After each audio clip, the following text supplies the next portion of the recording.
My father and I have been estranged for over 7 years.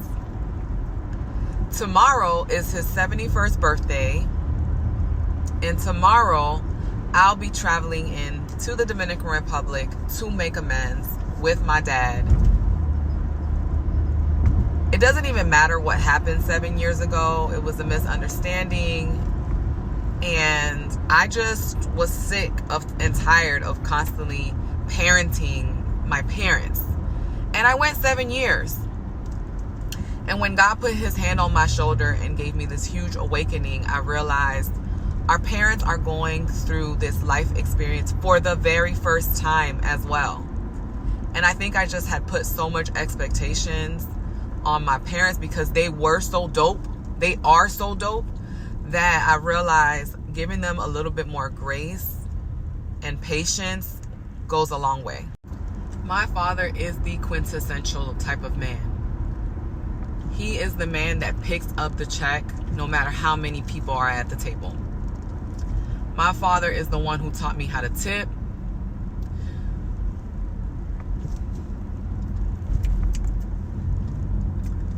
He taught me how to dress.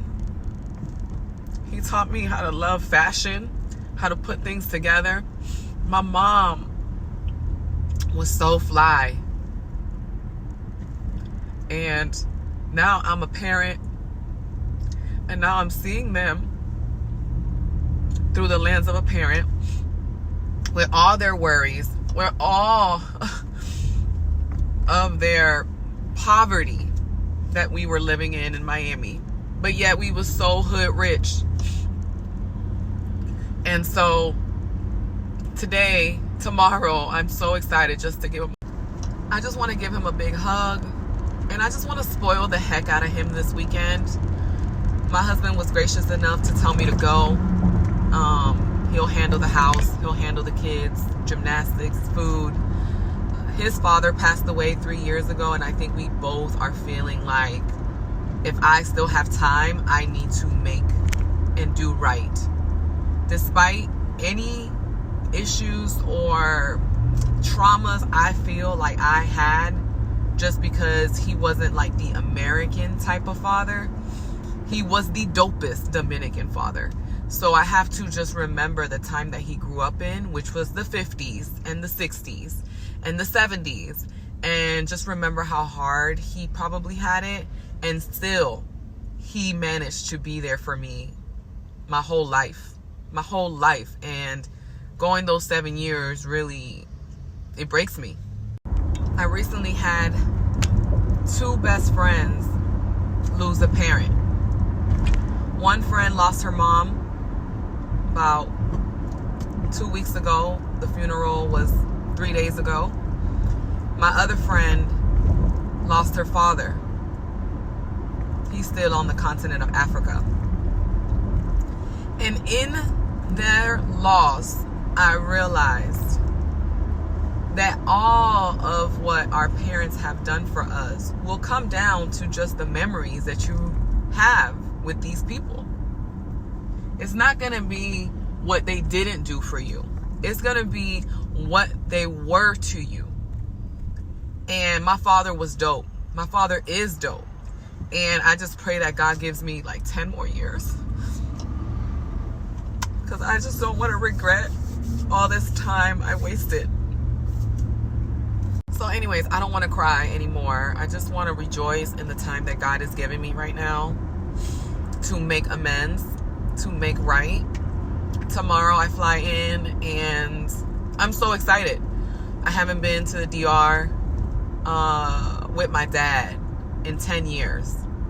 I used to spend all of my summers, spring breaks, Christmases in the DR. Like, my dad would make sure that I was out there with him. And I had a blast. I would have a blast with the neighborhood kids.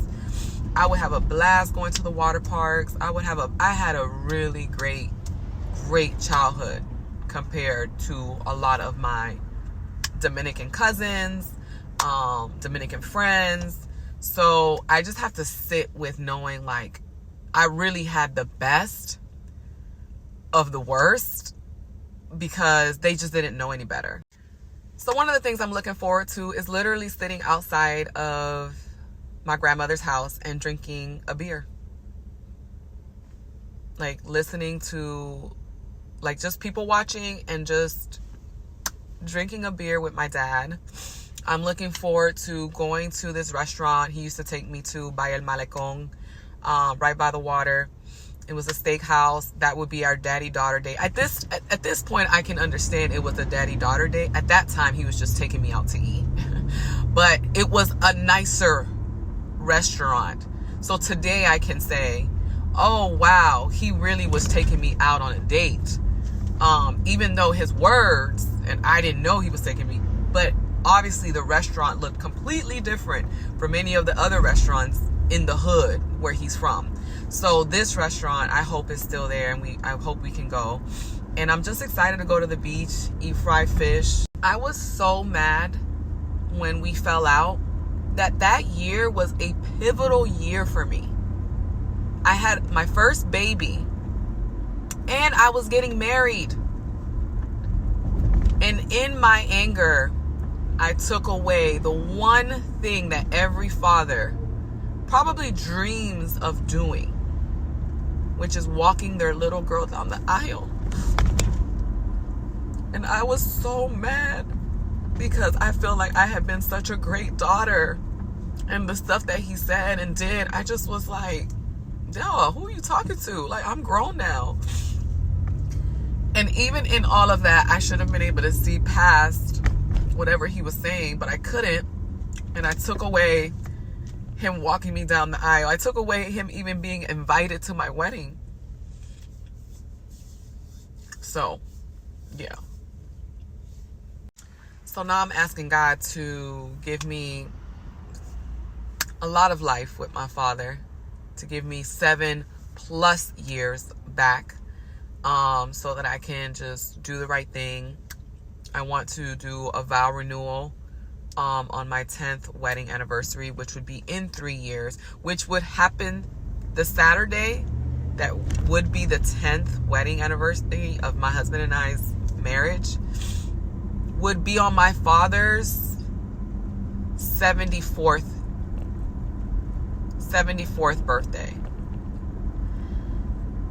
And I just pray that God gives me enough life, gives him enough life, gives me enough life. Who knows what's going to happen to any of us, so that he can have a do-over to walk me down the aisle, even if it's just for the vow renewal, because I still want to give him that opportunity to walk me down the aisle. So anyways, I didn't mean to make this super long. I just want to remind anyone out there that if you're thinking about making amends with your parents, I hope you take this opportunity and this sign to do the right thing so that you're clear of your own conscience, but also so that you can give your parents their flowers while they're here. I feel like we go a very long time with things unsaid, and just remember the good, even if it wasn't as good, even if you have some traumatic experiences. Now, I'm not talking about the ones that had severe traumatic experiences, okay? I'm talking about if there was just even a little bit of good in these people who were imperfect. I'm just saying, just try to give them the benefit of the doubt and just try to understand what time they were being raised in, and just give them grace. Give them grace, give them the benefit of the doubt, like you would give the benefit of the doubt to a friend, that man, that boss, like whatever. Give your parents the benefit of the doubt. They are just imperfect people that were really trying to do their best in a time where the world was so different, and they have to keep up with the times just to stay relevant. So I'm excited. I hope you guys will come along with me. I am looking forward to spoiling the heck out of my dad. I'm looking forward to him just showing me off like he used to do. He used to be so excited to take me to the DR and tell like everyone that I was in town. So I'm excited. He would take me to all the different women's houses, like llegó Ginelli, mira Yeye. So I'm just like really hoping that we can have a great time. I do want to just tell him how much I love him. We don't have to talk about all the hard things, but I just want to just want to let him know, like, he did the best he could. I turned out pretty fucking dope because he's pretty fucking dope. My mom is so dope. They're both was just so fly together. And I hate also that my mom won't ever get her happily ever after with my dad because it was just two imperfect people trying to come together. But I do think that they are each other's love of each other's lives. So I'm hoping that I can go back with my mom and my whole family for Christmas time. The flights were so expensive. We are a family of 5, plus my mom is 6, so that knocked the wind out of my sail. But I do hope that I can take my mom, because she hasn't been since 99. My mom has not been to the DR since 99. So yeah, I'm just excited to be able to do this. So if you stayed around this long, I hope you guys will follow me. I hope you guys will embark on this journey. I'm definitely going to try to record as much as I can, just try to get as much content. Really for my daughters, I want them to know their granddad, their abuelo. They didn't even realize that I had a dad until I let them know that I would be making amends with my father. In the last few months, I've been talking more about my dad and showing them pictures. So I'm hoping that you guys will come along on this ride with me. I am super excited to just share who this person is, so that I can honor like his legacy and what all he's done. I'm not gonna say he's gonna be thrilled to have but my dad, he's actually pretty good. Like he needs somebody to hype him up, and I'm gonna be that person. So I'm just like excited to be in his presence, to be listening to salsa, which is his favorite, and drinking a beer.